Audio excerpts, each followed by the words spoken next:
This is not just a job, it's who they are. Maine's lobster industry is historic, and it's the blue-collar heartbeat of the state's fishing sector. You've got 4 and 5, 6 generation of lobstermen. Kids start as early as 8 years old, going out on the boats, learning how to bait the bait bags, catching lobsters, measuring lobsters. In late April, hundreds of Maine lobstermen, including union members of IAM Local 207, rallied near the state capitol to preserve their iconic way of life. And I think it's really worth noting that everybody is pushing this fight together. And we're here today for a reason. This is awesome to see all you people here. It's incredible in my mind. You're an expert. You're an expert on your industry. You have a degree in the waters of this coast, and your voice does matter and needs to be heard. At issue, the state's plan to allow the construction of corporate-funded offshore windmills in the Gulf of Maine. Each structure will be at least the size of the Empire State Building. These gigantic pieces of garbage weigh 10,000 tons each. Now I'll repeat that, not 10,000 pounds, but 10,000 tons each. That's 10,000 tons of carbon-heavy concrete, steel, and fiberglass.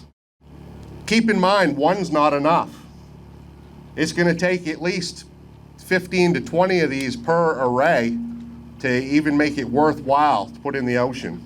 Protesters say giant wind farms will suffocate the area, harm the fragile lobster population, and clutter the Gulf, making the water virtually unfishable.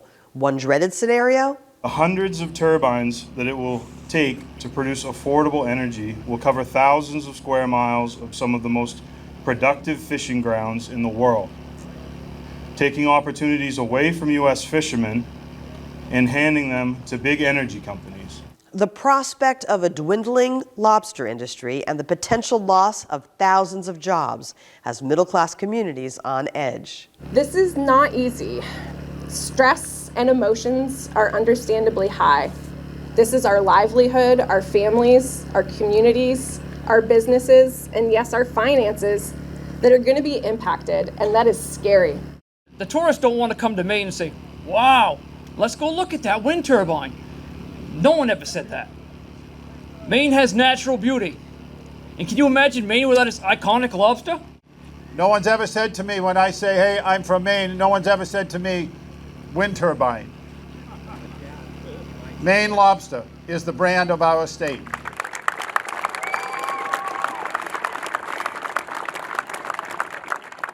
After the rally, lobstermen drove down to the governor's mansion.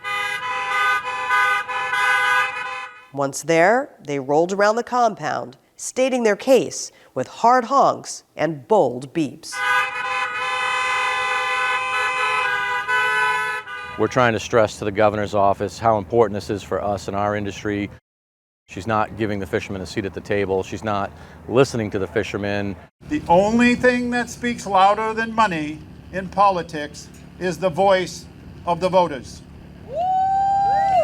If we speak loud enough and long enough and have lots of people like we do here today, we can win the day. It's not how many times you get knocked down, it's how many times you get up.